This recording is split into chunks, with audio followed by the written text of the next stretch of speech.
We begin with President Trump tonight responding after coming under searing attack from two senators in his own party. The president was asked if he accepts any blame about the civility or lack thereof in politics and in Washington right now, how he answers that. And the president tweeting repeatedly about a standing ovation he received from Republican senators as proof they are not fractured. Here's ABC senior White House correspondent Cecilia Vega leading us off.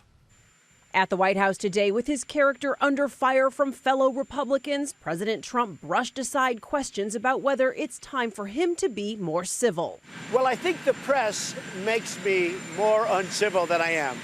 You know, people don't understand. I went to an Ivy League college. I was a nice student.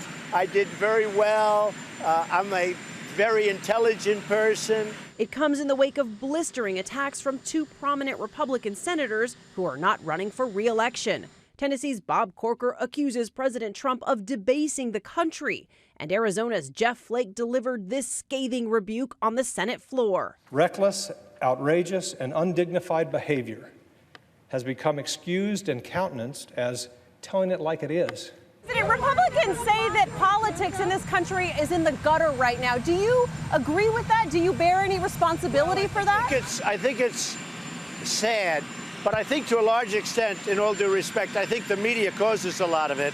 But politics is a rough business. There's no question about it. The president's message, everything is just fine. His party loves him. His proof? The standing ovation he received from Republican senators on Capitol Hill. He's now tweeted about it 3 times. With Corker and Flake out, are there any other Republicans you want to see out of the Senate?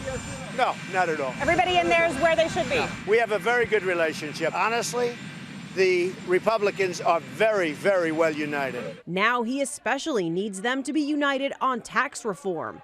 But his mixed messages on how to pay for those tax cuts frustrate even his own allies. The president has said definitively there will be no changes to your 401k.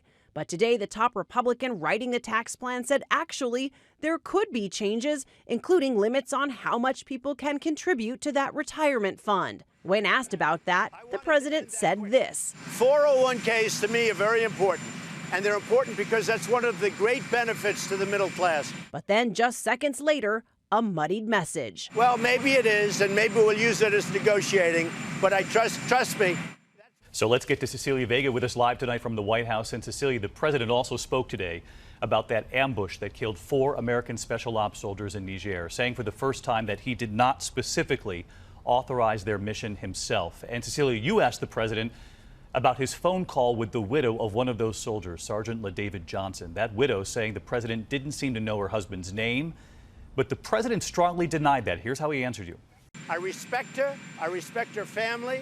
I certainly respect LaDavid, who I, by the way, called LaDavid right from the beginning. Just so you understand, they put a chart in front, LaDavid. It says LaDavid Johnson. So I called right from the beginning. There's no hesitation. One of the great memories of all time. There was no hesitation. Great memories, talking about the chart in front of him. Cecilia, the president seeming to question the widow's account. He is, David, and Sergeant Johnson's wife said the president's phone call made her cry even more. But you heard him there. He's continuing to refute her account of this story. Today, he said that, quote, all of these calls are about warmth and that nobody has more respect for these families than he does. Hi, everyone. George Stephanopoulos here. Thanks for checking out the ABC News YouTube channel. If you'd like to get more videos, show highlights, and watch live event coverage, click on the right over here to subscribe to our channel. And don't forget to download the ABC News app for breaking news alerts. Thanks for watching.